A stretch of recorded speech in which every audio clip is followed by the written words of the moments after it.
Picture this. A wiry man with an enormous knot of salt and pepper hair is jogging down a dirt road in rural New Hampshire. Behind him, several burly guys on bicycles. Behind them, a black Chevy Suburban with tinted windows. He's talking about the possibility of war with China. He has no driver's license. His house has a shooting range in the backyard. His assistants only speak to him in German. He practices Tai Chi before breakfast, eats the tops off cupcakes and throws away the rest, and stores his phone in a Faraday cage so the Chinese government can't listen to his calls. His name is Alex Karp. He is the CEO of Palantir Technologies. His company tracks terrorists, hunts criminals, helped coordinate the evacuation of 125,000 people from Afghanistan, helped a dozen countries fight COVID, and right now, today, is operating AI battlefield systems in Ukraine, where it is helping direct lethal drone strikes on Russian positions. He describes his mission as saving the West. His biggest fear, he says, is fascism. And Michael Steinberger's remarkable 2025 biography, The Philosopher in the Valley, asks the question underneath all of it. What do you call a man who builds the infrastructure of total surveillance because he's afraid of what total surveillance could do in the wrong hands? I genuinely don't know how to answer that. But by the end of this video, you'll have everything you need to try. To understand Palantir, you have to understand Alex Karp.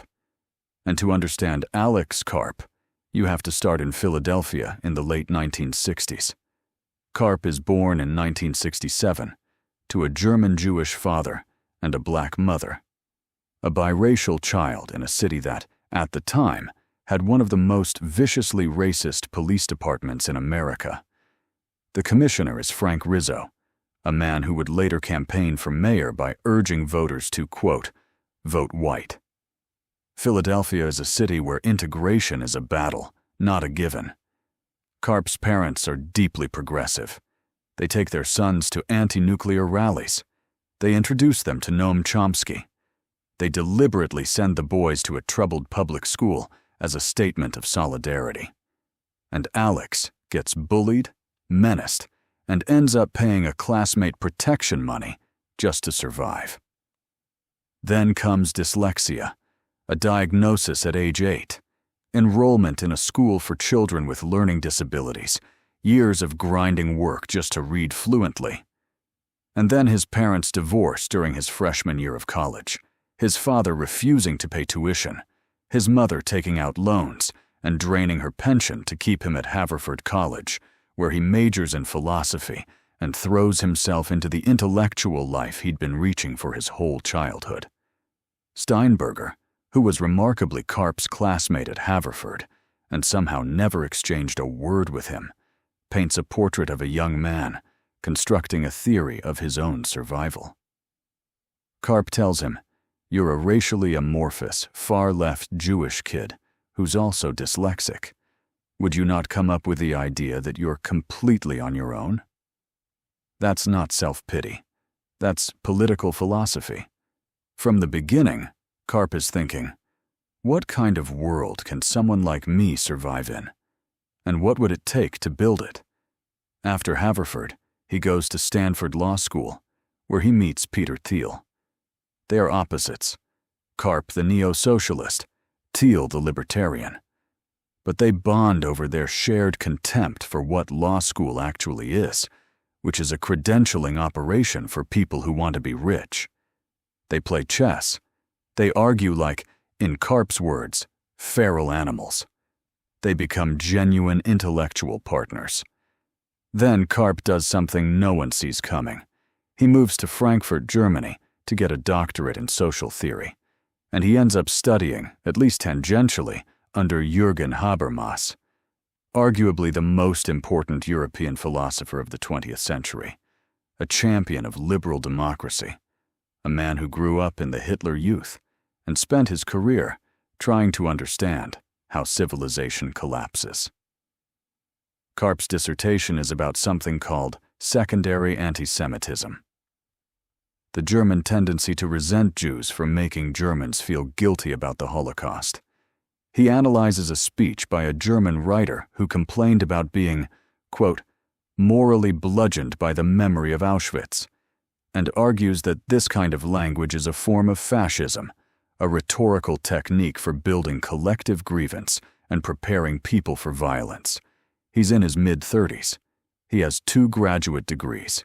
He has never worked in technology. He has no business experience.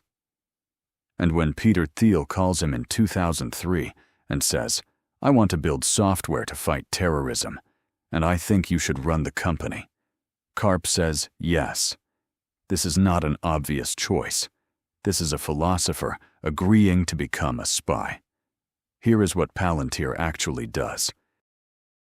After the September 11th attacks, the overwhelming consensus in the American intelligence community is that the attacks could have been prevented. The CIA and the FBI each had fragments of information: phone intercepts, surveillance reports, visa records. That assembled correctly pointed directly at the plot. But the data was siloed. The 2 agencies couldn't share it. Nobody had software that could pull it all together, clean it up, and show an analyst the whole picture. Peter Thiel's insight is that PayPal had already solved a version of this problem. PayPal was being destroyed by fraud until engineers built software that could sift through millions of transactions, find anomalous patterns, and identify criminal networks. Thiel thinks, what if you built something like that for terrorism? That's Palantir. Named after the seeing stones in The Lord of the Rings. Objects that let the holder see anywhere in the world, but that Tolkien was very clear could also be turned toward evil and used for domination. Palantir builds software that integrates massive, chaotic datasets and lets analysts find connections that would take human beings months to uncover. The CIA funds it. The NSA uses it. By the mid-2000s, it's deployed in Afghanistan and Iraq, where soldiers are dying because the software they're using, a bloated, crashable mess built by Lockheed Martin, doesn't work in the field. Palantir works. Veterans write letters to the company saying things like, in the last 72 hours, we had 6 catastrophic bomb attacks. A Palantir engineer showed up and solved in 2 hours what had taken us days. Now that we've seen it, we have to have it. And the company grows. 6 branches of the U.S. military, 3 dozen federal agencies, the FBI, the IRS, the CDC, Airbus, BP, Ferrari's Formula One team, the UK's National Health Service, the World Food Programme, which used Palantir's logistics software during COVID to prevent what could have been mass starvation across Africa.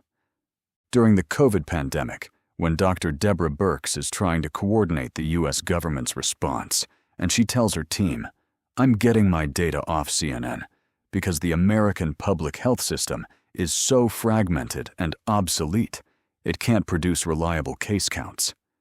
Palantir builds the federal dashboard.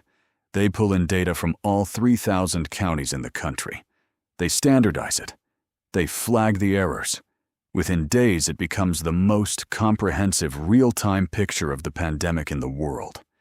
And none of that is in dispute. Palantir's software demonstrably works. It saves lives. It coordinates catastrophes. It does things that without it would require armies of human analysts working for months. The problem is the same thing that made the seeing stones dangerous in Tolkien. The more powerful the instrument of vision, the higher the stakes of who holds it. Because here's where it gets complicated. The same software that helps soldiers in Afghanistan find bomb-making networks also helps the Los Angeles Police Department build a virtual dragnet of the city's Black and Latino neighborhoods.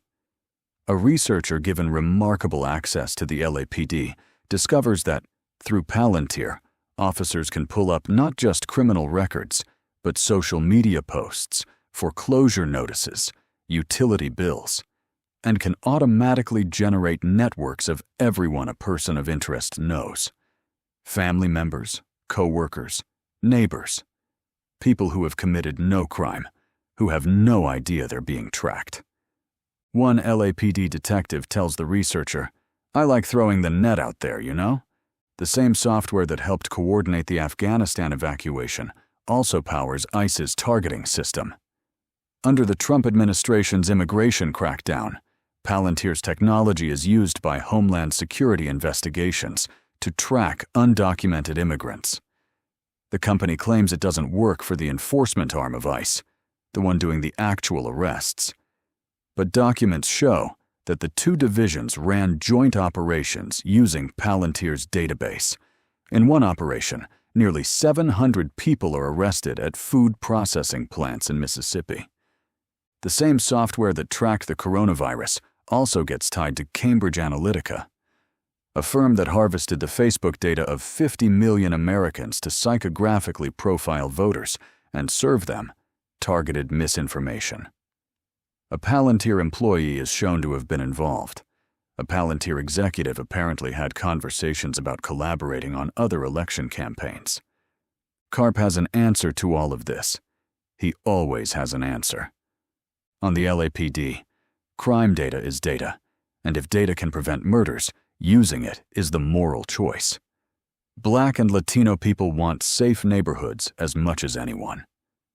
On ICE, the companies that take government contracts have an obligation to fulfill them. You can't walk away from a contract because you don't like the president. If you do, you signal to soldiers in the field that you might abandon them mid-battle. And who decides which government policies are too immoral to service? Unelected engineers. That's not democracy. On Cambridge Analytica, a rogue employee acting alone. Steinberger reports all of these answers fairly.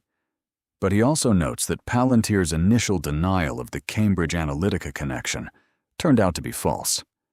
That the claim about not working with ICE enforcement turned out to be incomplete. That the LAPD detective using Palantir to fish for suspects makes the privacy controls argument feel thin. The pattern that emerges is not malice. It's something subtler. A company that builds genuinely powerful tools, deploys them for genuinely good purposes, and then watches as those same tools get used in ways that were perhaps entirely predictable, and finds philosophical justifications for why this isn't really their problem. This is the book's great tension. Not between a good man and a bad man, between a man who believes he has built a guardian and the world's quiet evidence that he's built a weapon. And then comes Ukraine, and the stakes become something else entirely. In February 2022, Russia invades Ukraine. Within months, Palantir engineers are embedded with Ukrainian forces. Karp himself flies to Kyiv to meet with President Zelensky, a genuine act of courage, given the circumstances. The company's AI systems are integrated into Ukraine's targeting architecture, synthesizing drone footage, satellite imagery, intercepted communications, and battlefield sensor data into kill chains that can identify Russian positions and coordinate strikes in near real time. This is not an analogy. Palantir is operating AI-assisted lethal targeting in an active war. The company that started as a counterterrorism intelligence tool is now, functionally, a participant in conventional warfare. Karp is unapologetic. He has been saying for years that the fundamental question of the 21st century is whether AI-enabled warfare will be controlled by countries that have some commitment to human rights, or by authoritarian regimes that do not. The choice, as he frames it, is not between AI weapons and no AI weapons. That ship has sailed. The choice is between American AI weapons and Chinese AI weapons, between systems built by people who at least nominally believe in rule of law, and systems built by people who don't. When Google walks away from the Pentagon's Project Maven after employee protests, refusing to help build AI targeting systems, Karp calls it borderline cowardly. He publishes an op-ed in the Washington Post, "The U.S. Marine serves." The Silicon Valley executive walks. His argument is not wrong exactly. China is building military AI, Russia is building military AI. The fantasy that American tech companies can opt out of this competition doesn't make the competition go away. It just means American soldiers might face adversaries with better targeting systems.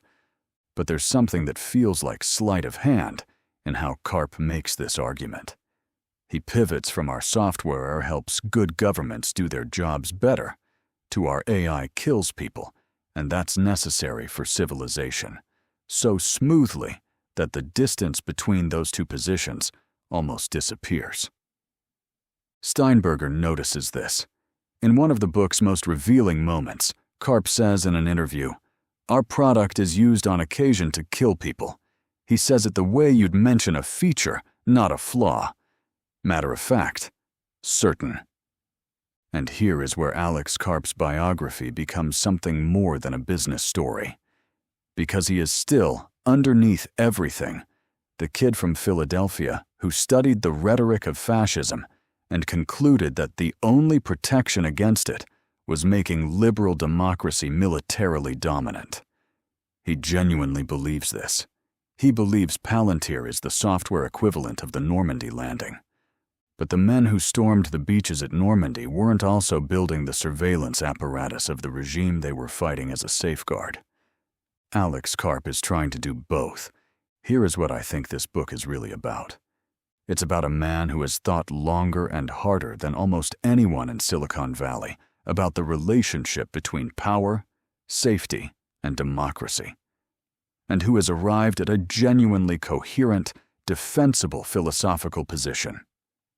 Palantir exists to keep liberal democracy militarily and technologically superior to its authoritarian rivals. That goal requires uncomfortable partnerships. It requires building tools that can be misused. It requires working with governments that sometimes act badly. None of that is easy to accept, but the alternative is worse. That argument works, until you look at the second Trump presidency. Karp spent years saying that his biggest fear was fascism. He insisted Palantir was a bulwark against authoritarianism. He said the company existed to defend the liberal international order. And then Donald Trump, who two of his own generals have publicly called a fascist, is elected president again. And Palantir's stock doubles. And the company's AI systems are now deployed by an administration that has promised the largest deportation operation in American history, that has expressed open admiration for authoritarian leaders, and that has shown contempt for constitutional norms. And Karp, who once said he built this company to make the world safe for Alex Karp, appears to be thriving. Steinberger ends the book there, more or less. He doesn't deliver a verdict. He gives you Alex Karp in full. Brilliant, contradictory, genuinely principled, genuinely compromised, and leaves you sitting with the question: what happens when the company built to save democracy from fascism becomes useful to fascism? What happens when the seeing stone ends up in the wrong hands? Tolkien had an answer. The seeing stones were always dangerous. They were always a temptation. And the heroes of the story didn't use them, not because they weren't powerful, but because no one, however virtuous, could be trusted not to be corrupted by what they showed. Alex Karp thinks he's the exception. Maybe he is. Or maybe that's exactly what someone who'd been corrupted would think. This is The Philosopher in the Valley by Michael Steinberger. It is one of the most important books published this year. If you have any interest in AI, surveillance, military technology, the future of democracy, or just the wildest biography of a living CEO you will ever encounter, read it. I'm your host. This is The Shelf. I'll see you in the next one.